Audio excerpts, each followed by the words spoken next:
তোমাৰ পত্নীক ধেমালিত কেতিয়াও নকব এই পাঁচটা কথা। এই পাঁচটা কথাই ভাঙিব পাৰে আপোনাৰ সুখৰ সংসাৰ।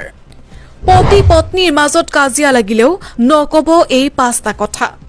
কি এই পাঁচটা কথা জানিবলৈ ভিডিঅ'টো শ্বেয়াৰ কৰি সম্পূৰ্ণকৈ চাওক। বিবাহৰ ক্ষেত্ৰত ধেমালি কৰাৰ আগতেও সাৱধান হওক।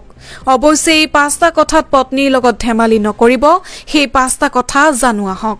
তোমাৰ দেউতাৰ দৰে বেয়া মানুহ নাই এজনী ছোৱালীৰ বাবে তাইৰ দেউতাক এজন ছুপাৰ হিৰো। গতিকে দেউতাৰ কথা কোৱাৰ আগতে সচেতন হওক। ধেমালি কৰিলেও শহুৰেকৰ কথা বেয়াকৈ নকব। তুমি শকত হৈ গৈ আছা, ধেমালি কৰিলেও পত্নীক শকত হোৱা বুলি নকব। ই এক প্ৰকাৰৰ শৰীৰ লজ্জাজনক, যিটো সদায় নিন্দনীয়।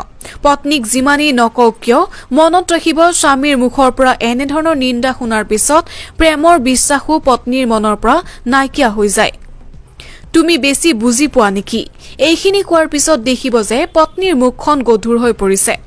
তোমাৰ লগত আৰু কথা নাপাতিব, আনকি আপোনাৰ লগত একেখন চালিৰ তলত থাকিলেও অনিচ্ছুক হ'ব পাৰে। তোমাৰ দৰে এলেহুৱা মানুহ মই কেতিয়াও দেখা নাই। নাৰীয়ে এলেহুৱা নিন্দা শুনিব নিবিচাৰে। বিশেষকৈ স্বামীৰ মুখৰ পৰা এই কথা শুনি তেওঁলোকে বিশেষভাৱে উত্তেজিত হৈ পৰে। News desk report, G time.